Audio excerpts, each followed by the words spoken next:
she was a very cute baby, I must tell you the truth. But one of the things that the kids almost got in trouble with is we had gigantic anthills in the big yard. And so the only way to get rid of them is to put kerosene and then burn them.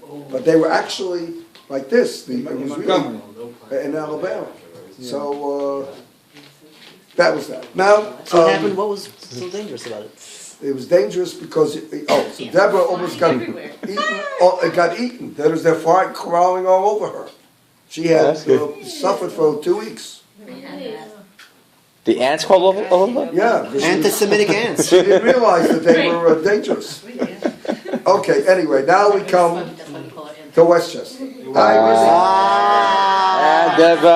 Westchester, I really do not know if this was a mistake or not. And I must tell you that I owe my 3 children, not the grandchildren at this level, an apology.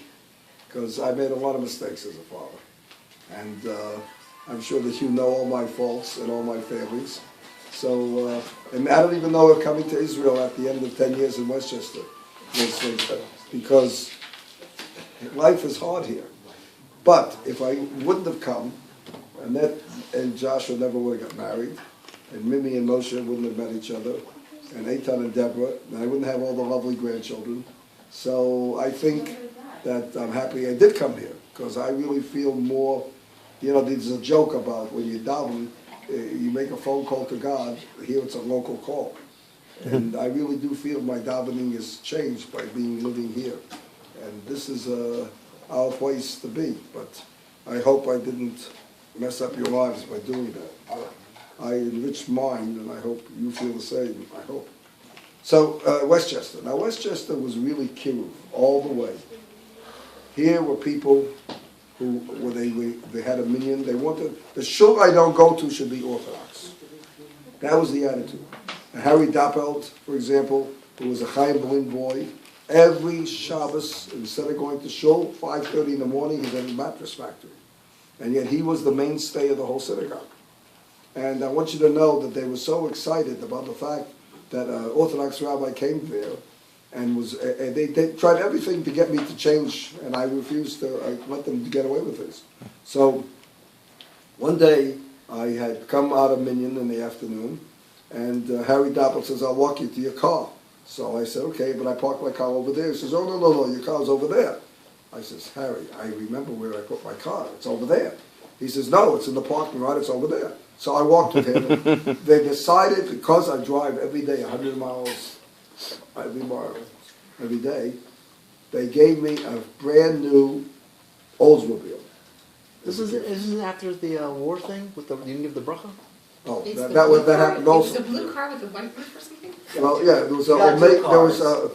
this was an Oldsmobile Cutlass.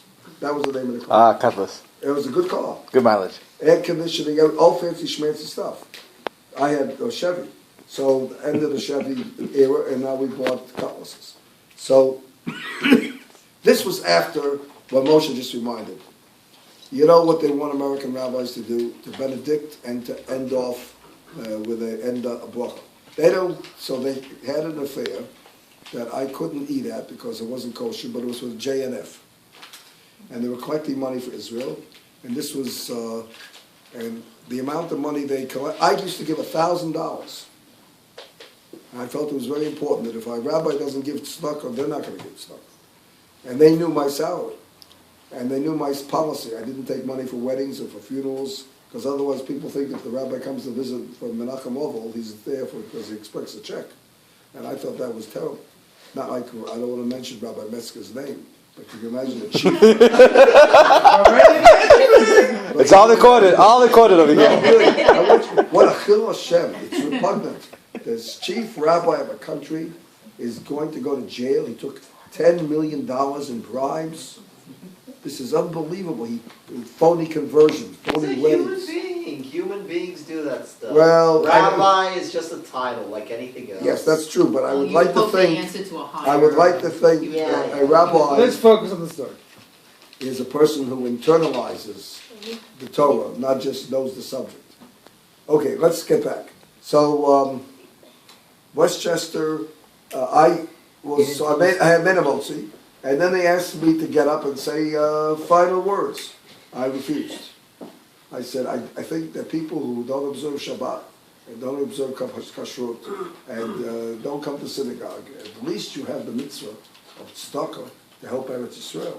And these are our people, and these are your people, and we are one nation. And I think that it's not right, and I said that. Because they didn't give a lot of money. They didn't give money, they gave less than they gave the year before, not that they earned less. Well,